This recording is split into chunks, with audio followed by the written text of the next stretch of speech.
So I mentioned in my first vlog that if there was anyone interested in seeing a video of this FX3 rig being broken down and explained in full, then I would do that, but I just decided I'm going to do it anyways. So I'll cut to when I have this fully broken down, and then we can walk through step by step and just kind of build it together. So this is pretty much all the pieces for the rig, broken down into everything, plus a few extras that I'll talk about. But yeah, this rig has gone through a lot of iterations and a lot of changes, a lot of upgrades and updates. And there are a few main reasons why there were changes made, ergonomics or stability, stuff like that. But the main thing I wanted for this rig was for it to be a solid, nice, like, rig for everything. So on sticks, handheld, all that stuff, and to solve all the problems. That's all, all this stuff they're all tools that help solve problems that I have, that I deal with. So I'll start from the ground up. This is a tripod, obviously, and then this is the plate that attaches to it. I've got two screws so that I can have two mounting points directly onto everything that I'm mounting onto. And the first thing that this will screw onto is this right here. So this is the small rig base plate with rail mounts. So you can see there's 15 millimeter rods in there, and they're a good length for me. They're not too long, not too short. So yeah, so this, I'm gonna drop these screws and we'll come back to those. But this plate down here, it's got screws, and our thick screw here will go into here, and then our 1/4 inch will go into this plate here.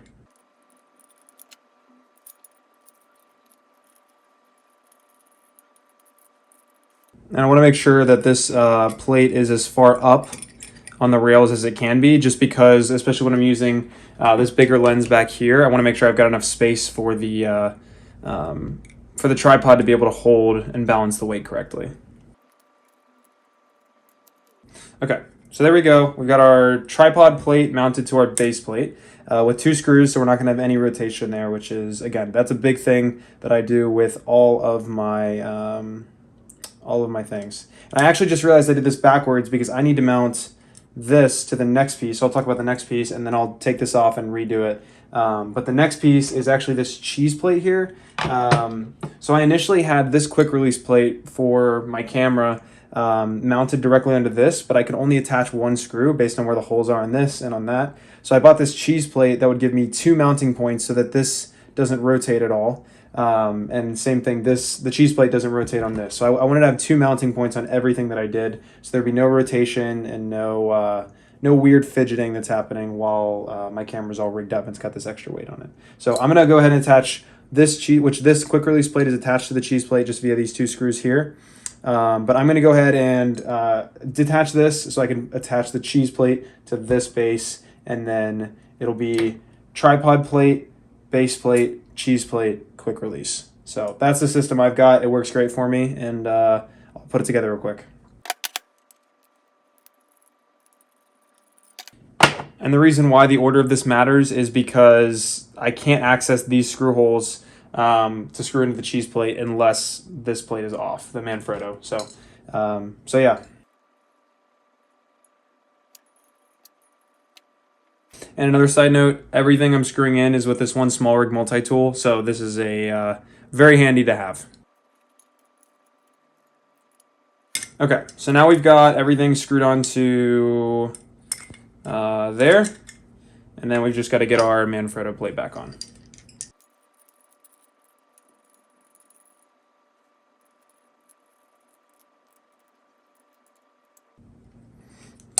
Cool. Okay, so that's our base plate done. So again, tripod plate, the rail base plate, the cheese plate, and the quick release. So this is what our base looks like.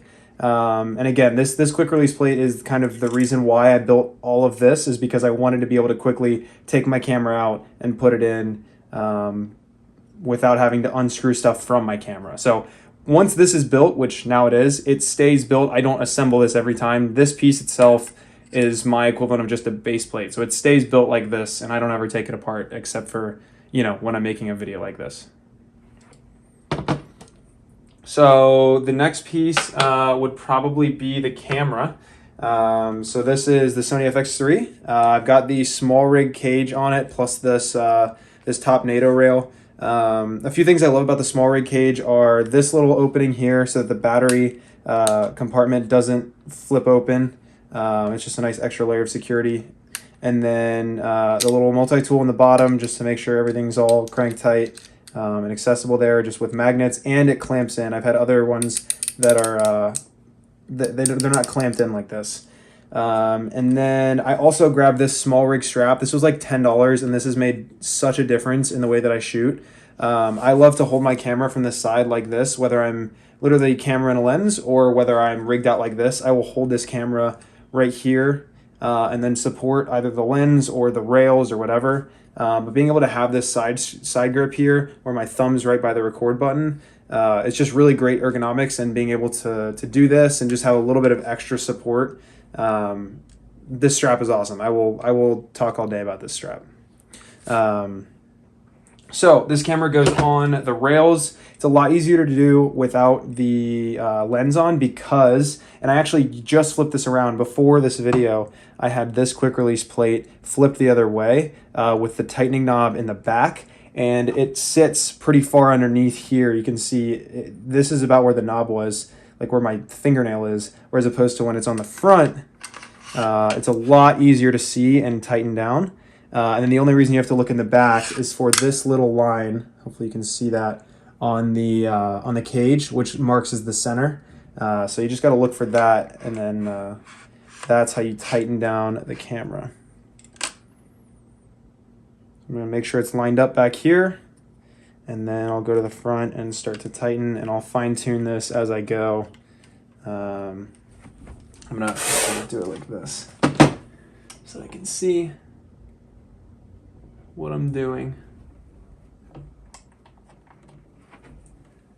And then it's starting to get tight. So, and then this isn't my favorite design, but it works. I wish there was, this was like pretty much the only quick release plate option for this FX3 cage. But what I love about it is that, again, it's the same quick release plate that's on my gimbal. So I can quickly swap this off and not have to unscrew or screw in anything. It's just all quick release.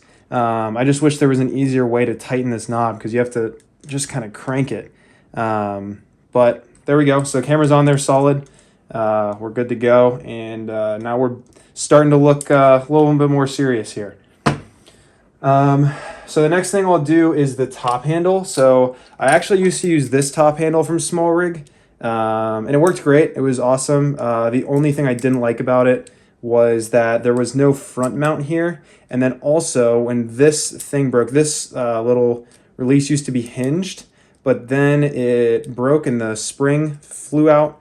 And so now this little cold shoe lock is broken, which was my excuse to buy a new top handle. So I have since gotten this one, and this one's nice because you can loosen these bolts here and adjust where the center point of the handle is. So if I wanted to move this all the way to the other side, I could, or somewhere in the middle, whatever I wanted to do. So it's good for balancing.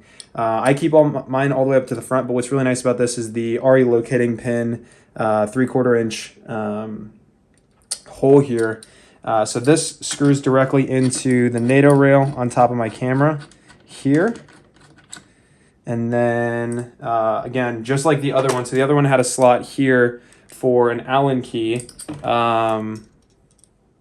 which was super nice. And then I actually took the same Allen key instead of the one that came with it, which is this slightly thicker one, which is the size of these bolts. But the problem is it doesn't fit very well into the holes on here, because what I do much more frequently than adjust these is stick this Allen key through here and wrench it tight like that so that I know my top handle is not going to go anywhere. So now my top handle's on there sturdy. I'll crank it down a little bit more, but yeah. And then the Allen key just goes on the other side here and just magnets right in there, which is super nice. So easily and accessible, and I can crank it down.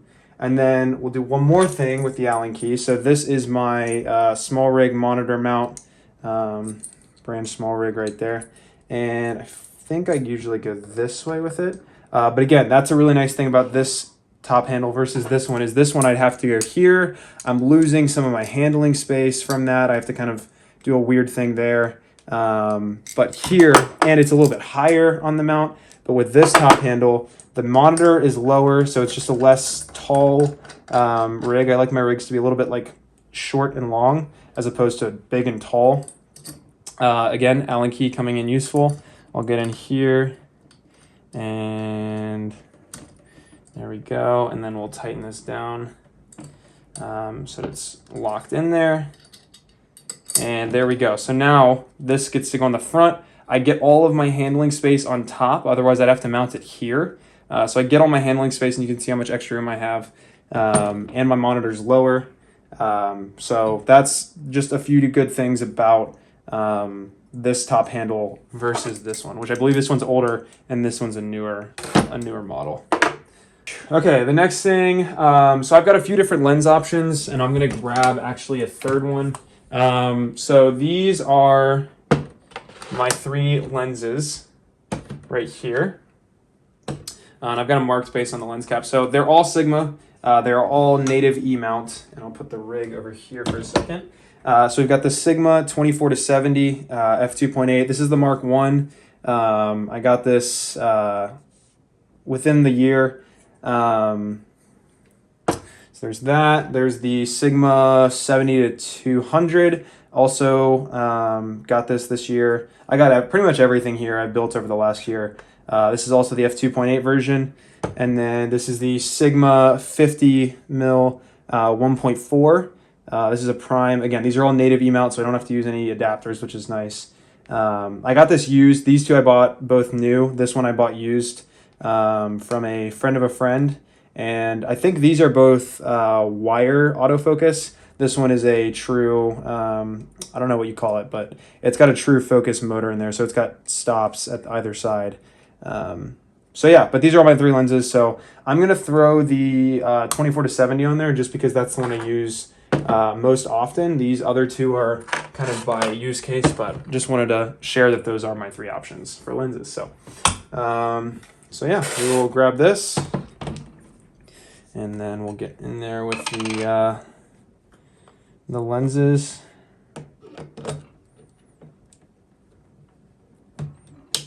There we go. Once we hear the click, we're good to go. So now I've got our lens in there, and you can see it's pretty front heavy at the moment, but don't fear, that will be solved. So the next thing I'll throw on there is this guy. For this lens, it's really not super needed. I mainly bought this for the 70-200 because you can see when that's on there, it sits about there. That lens is sticking out pretty far. So I put the support right at the end of the rails, so it hits around here, this ring in between the focus ring and the zoom ring. But you can see, again, it's much more necessary for this lens, but I still just throw it on whenever I'm using this rig just because I can, just to save the mount and be nice to my equipment. So I'll find the point where it's going to line up, and then we'll lock it off on the sliding portion. And then I gotta go up just until the point where I get a little bit of lift on there, or I feel a little bit of resistance, and then give it. I don't want to push too hard, especially being on the quick release plate. I don't want to slant the camera up, but I also don't want it to sag down. So I just want it to rest. I want the weight of the lens to rest on there. And again, you see a little bit more of a difference with the 70-200, but again, it can't hurt to have it with any lens. So the next thing we will do is we'll put on our VMount plate. So this was one of the more recent upgrades. It was this VMount plate. I had worked with other rigs in the past, other people's camera rigs and stuff, and what I absolutely did not want to do, I've seen a lot of more recent VMount batteries that have all of your ports on there that you need for things, so which can be really handy. I will say that it's helpful to have like a USB-C that you can just plug your phone directly into. But I knew that when I was building my rig, I wanted to have a plate that had all the ports on it so that didn't have to be worried about unplugging all my cables from my battery and replugging them back into the new battery just to swap. I wanted everything to be plugged into the plate so I can just pop the battery off, pop a new one back on, and everything's good to go. So I got this one from Small Rig that's got two 12-volt barrels, one 8-volt barrel, a USB-A, a USB-C, and then it's got D-tap on the other side. And then it's got some mounting options on the top. It's got this arm, and it also, if you want to, you can take this arm off and mount the bottom straight to these rails and just have it perfectly vertical. So you get a lot of really good options with this VMount plate, and I'm really, really happy I got this one. Another thing you'll notice, and I'll point out real quick, is this little cold shoe clamp. We'll come back to this later. This is going to hold something else on the rig, but just remember that this is here. So this is an extra little piece. This does not come with this VMount plate, but again, because this plate has mounting points all over, I'm able to put this clamp here and attach something for the rig later. So these rods will slide, these will slide right onto the rods eventually. There we go. And before I do this, actually, I need to flip my monitor out, and then we will slide this in, and it sits pretty much right against the cheese plate. I actually wonder if I put the cheese plate further back this time, but never fear. That's why it's nice to have this adjustable arms. I can just kind of push this in, and we bring this kind of more together so it feels all cohesive, especially when that screen is closed. When I'm using the screen, I'll flip it out and kind of have it like this. But when it's closed, it sits nicely there. So I don't have to worry about it getting folded in or smacked or anything like that. It sits nicely against there and is flush, which is really, really nice as well.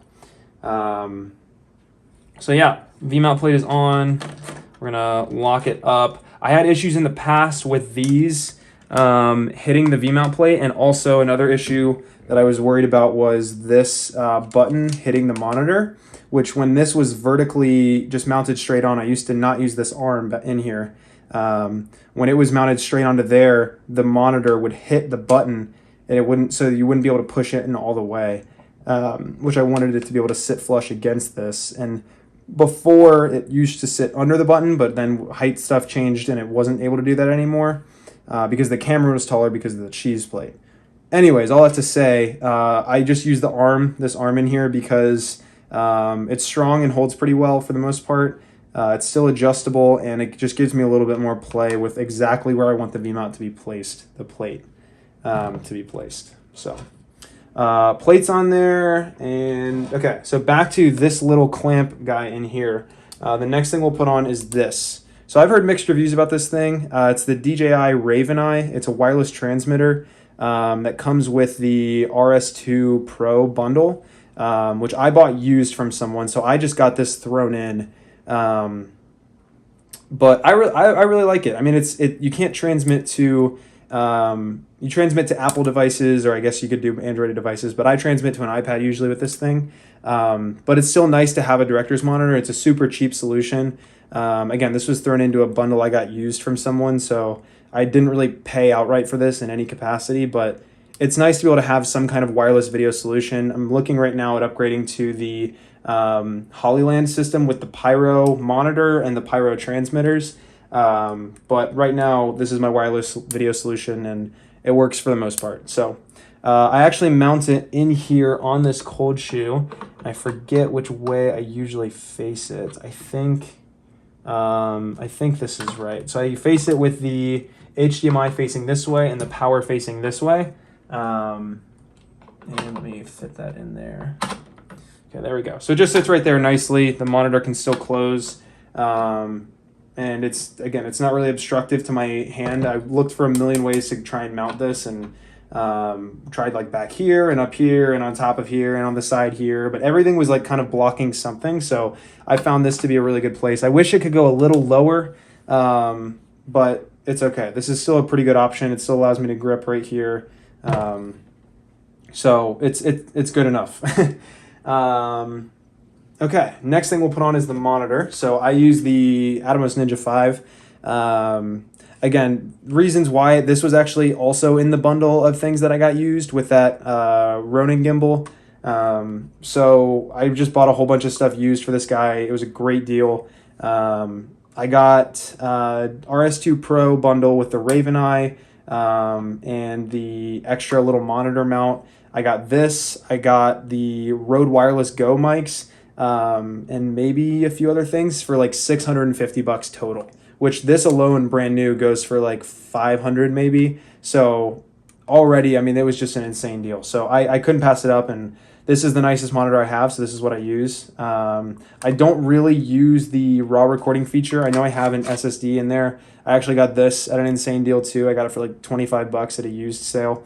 But what is nice about this, and I've done this a few times, is being able to record not raw, but just 1080p, super low res files that I can use for my reel. So it saves them. It just embeds whatever LUT the FX3 displays with.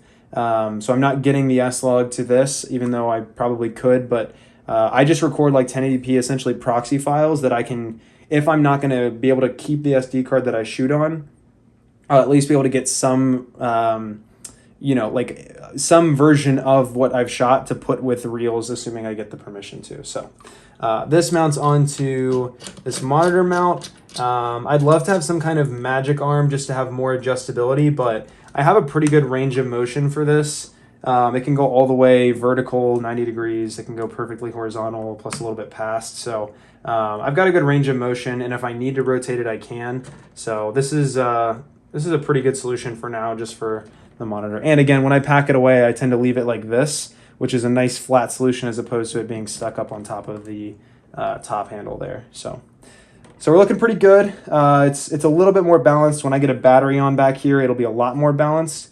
I'm gonna do cables next, I think, and we'll start with this, which is the dummy battery. This is just some random one I found on Amazon, I believe. I don't even know what the brand is, but it's a dummy MPF battery to 8-volt barrel. So this will go onto the back of the Ninja. And then another thing I wanted for this rig was the cables to be managed really well. I didn't want cables all jumbled around on the sides and everything, getting snagged and whatever as I'm working. I wanted them to be out of the way and out of sight, out of mind. So I did my best to route cables in the best way I could. And a lot of that goes to utilizing this space down here in between the camera and the VMount plate. So I take this dummy cable and I wrap it around the top handle like that, just the base of it here. And then I kind of stuff it down in, and then I plug in the 8-volt right there. So for the most part, this is out of my way. I mean, it's a little bit kind of present. I don't completely ignore it, but I can still grab the camera, and it's not terrible to deal with. So the next cable I'll grab will be the camera power. So USB-C. People have messed around with FX3 dummy batteries to DTAP or to whatever. I prefer to have a battery inside my camera so that if my VMount battery dies mid-shooting, my camera doesn't shut off. So I always power through power draw, and this is the USB-C cable I do. This is just a random Amazon one. But again, we've got the USB-C plug right here on this VMount plate. So I'm gonna plug my USB-C, both right angles by the way, and you'll see how that works in a second. So I plug it in up here. It wraps up and around here. So it just kind of sits, and then it goes in between the monitor here. So again, utilizing this space, and then it'll go under the camera, and you can kind of see where I'm routing it. Under the camera and through, so that it pops up right under, right here, and it's the perfect length. So you can see, I mean, literally the cable does not get in the way of anything. It's a right angle here, so it's not sticking out of here. It goes up and over right here. It's protected by the receiver and everything, underneath the camera, underneath the lens, and right here into, again, a right angle so that nothing's sticking out of here. You can see how slim that is. It's a really nice solution that I took a while to figure out. And then our last couple cables here are going to be, again, right angle solutions.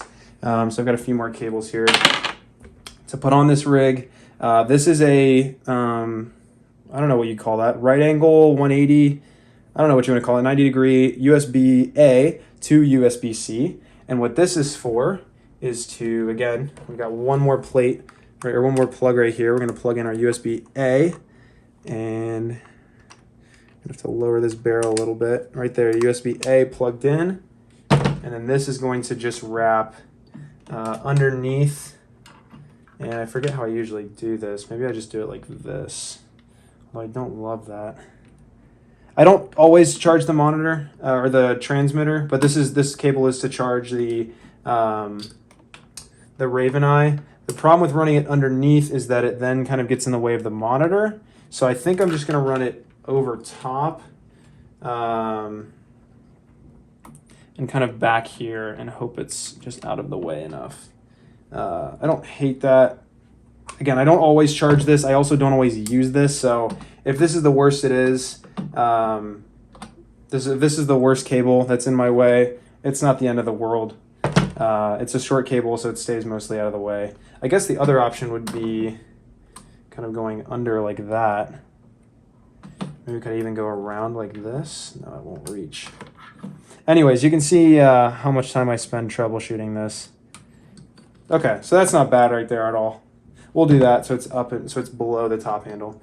Okay, so anyways, that's all the power cables. So you can see how nice this I/O is. There's nothing sticking out of this plate. Everything's hot swappable, so nothing's plugged in directly to the battery. Very nice solution. Then we have to run our HDMI cables. So obviously we're going to go from the full size of the FX3. This is going to stick right in there. And then I'll put this here for a second. So the Ninja has an in port and an out port. And what's nice about my solution for this is that we've got this right angle HDMI adapter, just some brand off of Amazon. But this plugs in right here to the out. And then we can run this full-size HDMI to the mini HDMI, I believe. And then there's the smaller one that's the micro. But this is the mini HDMI. This is going to run under here again and plug in over here to our Raven Eye right there. So again, the most obstructive cables on this rig are for the transmitter, and I don't always use the transmitter. So take that with a grain of salt. And again, if I switch to or upgrade to the Pyro 7, this would go away. All the cables powering it and giving signal would go away, and the monitor would be a transmitter monitor all in one. So I'm definitely looking at that. It would be an awesome upgrade, and I think that's definitely kind of the next thing I want to invest in. And then last cable is just plugging in the HDMI into the Ninja. So that's all our cables done. That is pretty much most of the rig done. The last thing we'll do, we'll go ahead and take the lens cap off, and we'll throw on just the small rig mini matte box, not the matte box light, just the regular mini matte box. Unfortunately, I can't attach it to the rails because this lens has an extending barrel. But it's super lightweight. It's not anything heavy duty that needs really any support. So obviously it moves when the barrel moves. So that's the rig pretty much done. Let me go grab a battery and we'll get everything turned on. So I got all my VMount batteries used. I have two of these Indy Pro Micro Series 98 watt-hour batteries. I like these because they're nice and small. They don't take up too much weight. They're a nice clean design. I also have one of these Indy Pro 95 watt-hour, but it's bigger and uglier. It's got this weird, almost like rubbery texture to it. So I use this when I need it, but I have two of these, so I primarily use those, and they pretty much get me through most of what I need. So we're gonna go ahead and slap this on there. And then this small rig plate has, and you can see we're already getting power to the FX3. Then we're gonna go ahead and turn on this plate with a little power indicator, which is really nice. And then we'll turn the camera on, and then we'll turn our monitor on. We'll wait for that to boot up. And there we go. So then we flip open our matte box, and we have a picture. And again, it's a really nice ergonomic design. So when I'm operating it, I kind of hold it from here and here. I can hold it like this. I can hold, there's just a lot of different options for how I can operate this thing. If I'm shooting lower, I can move the monitor and tilt it like that. If I'm shooting higher, kind of up closer to me, I can hold it like this. So again, a lot of thought and design went into this rig, and I'm very happy with where it's at now. I think it solves everything I need it to. The only thing that doesn't, and I'll mention that real quickly, is ND. So obviously the FX3 does not have any internal ND. I'm eventually going to get an FX6. That's just the long-term goal, is getting an FX6. So I've got internal NDs. Right now I'm working with these cheap K&F Concept variable NDs. I've got a 77mm one for this lens, and also the 50mm is also a 77mm barrel. And then this is an 82 for the Sigma lens. So depending on how much ND I need, or how drastic the light is, obviously shooting outdoors, sometimes I'll go ironically without the matte box and I'll just go the variable ND so I can adjust it. But again, that's like the one thing that this rig is not good for, and that's just a common thing with the FX3, is that there's no internal NDs. You have to work with variable, and it's just a whole thing. So but the good news is, a lot of the stuff I do is indoor. It's in studio stuff or in controlled spaces, so I don't need ND crazy often, but every once in a while there is time where I need ND, and so I usually just take the matte box off so I can adjust my my variable ND with a lot more precision and reach it a lot easier. So I'm sure that was long-winded. I'm a big gearhead, so I love to talk gear and I love to tinker and mess around and really fine-tune what this is, but yeah, I'm super happy with where this is and everything it can do for me. This camera is amazing. I love this camera. I love how I have it built out, and I just wanted to be able to share it with people, so that if you're like I was, looking for how do I rig this out, what problems am I going to run into, this would be an option for you to look at to see how someone problem solved and figured out how to rig out their camera. So thank you guys for watching, and we'll see you on the next one.